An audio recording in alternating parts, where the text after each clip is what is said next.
How's it going, boys? Johnny Superbman here, and I want to bring you guys a video giving you my opinions on the Boston-Pittsburgh game that happened a few days ago. Donnybrook ensued, alright. The Brooks-Orpik hit on Louis Eriksson, the James Neal knee to Brad Marchand, and the Sean Thornton slew foot and punching Orpik in the face afterwards. It was just a mess, that game, so I want to give you guys my opinions on it and spark some conversation between you guys, because, to be honest, I didn't watch the game. I didn't watch the game that night, and I didn't get the highlights of it that night either, right? I was busy doing whatever I was doing. I don't even know. But, so I'll say that right now, okay? I did not watch the whole game. There's probably a lot of little things that happened before and after that I'm going to leave out, so you guys can fill in the blanks. But when it comes to those three major things, I can definitely give you guys my opinion. And it seems like it all started with the Brooks-Orpik hit on Louis Eriksson. Now, Louis Eriksson is a skilled guy for the Boston Bruins, and, you know, in my opinion, the hit, it was legal by the letter of the law. It was definitely legal. Louis Eriksson touched the puck right before he got hit, so he was in possession. But it was one of those hits where it was a little bit too juicy. You know, Orpik got all of it. And the code in hockey is if you're going to hit somebody like that, if you're going to hit somebody that hard, and if you're going to hit somebody who's supposedly a goal scorer, somebody who doesn't hit like that back, I don't think Louis Eriksson's got that kind of reputation of being a dirty player, right? So if you're going to go after somebody like that, you almost have to stand up for yourself after.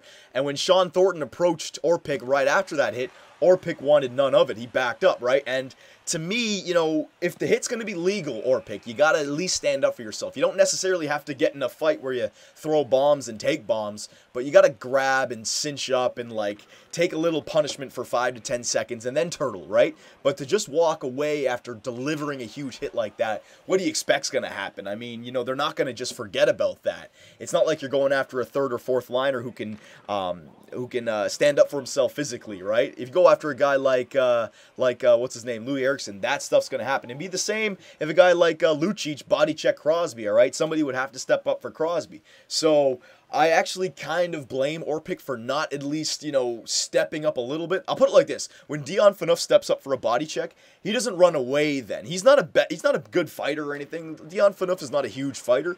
He doesn't fight all the time, but when he delivers one of those bodies, you know, he looks around looking for people to come at him, and he's willing to at least stand up for himself. Orpik did not stand up for himself, okay? So that ended. It seemed like the Lucic-Englund fight that happened right after that, or a few minutes after that, was a result of that hit, and I was thinking that it would be over there, but then to me the biggest disappointment or the biggest suspension type of action happened, and that was when James Neal kneed Brad Marchand in the back of the head. To me, that was horrible. That he got suspended 5 games for that, which he should. I'm not going to get into should he have gotten more games or less games. You know, I'm not going to get into that, but he should have definitely got suspended. That was like he wanted to do that. He knew exactly what he was doing. The camera got a great angle of it. Sidney Crosby tripped Brad Marchand, and as Brad Marchand was looking at the puck, James Neal came by and just put his knee right into the back of Brad Marchand's head. All right, perfectly while skating by, and then went quickly to the bench to try and change, but the referee saw it perfectly. To me, that was the worst thing that happened on this night. That knee to the back of the head, that could have been really bad. And that's, I mean, principal point of contact. He's going for the head. He's head hunting. It's using your knee to somebody's head.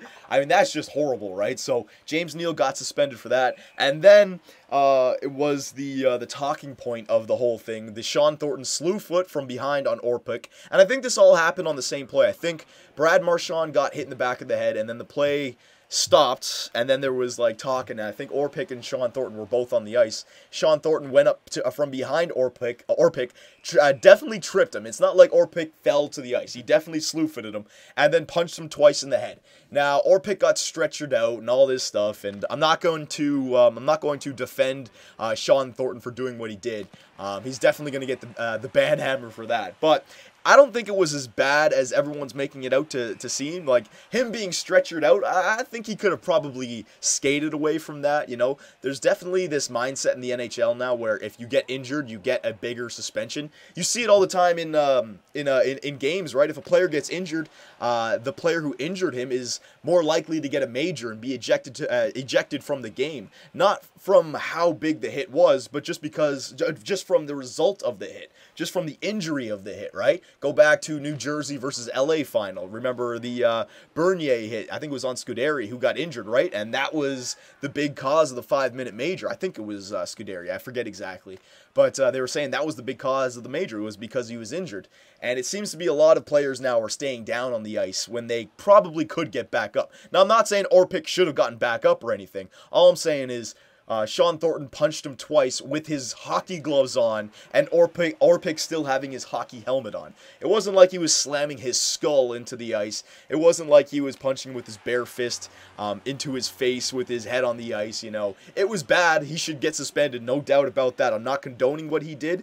There's no way you should attack somebody when they're on the ice like that, but I don't think Orpik is as injured as it looked on the ice. Again, I think he's they've placed him on not injured reserve, but he's missed some times, missed some games with the Pittsburgh Penguins. I've read that, so, you know, if he's injured, I hope he gets better, but let's not blow this out of proportion. I hope I don't see Sean Thornton with, like, 40-game suspension, man. I don't think he deserves that much. Again, I feel like the James Neal was worse than the Sean Thornton incident. I personally do. That's just my opinion. I feel like James Neal, if he got 5 games, Sean Thornton should only get, like, 4 or 5, unless he's, like, a repeat offender, but definitely should still get suspended. So if you guys have any opinions on that, let me know. Again, I didn't get to watch the whole game, so maybe some other stuff happened. So let me know your opinions, and I will see you in the next video.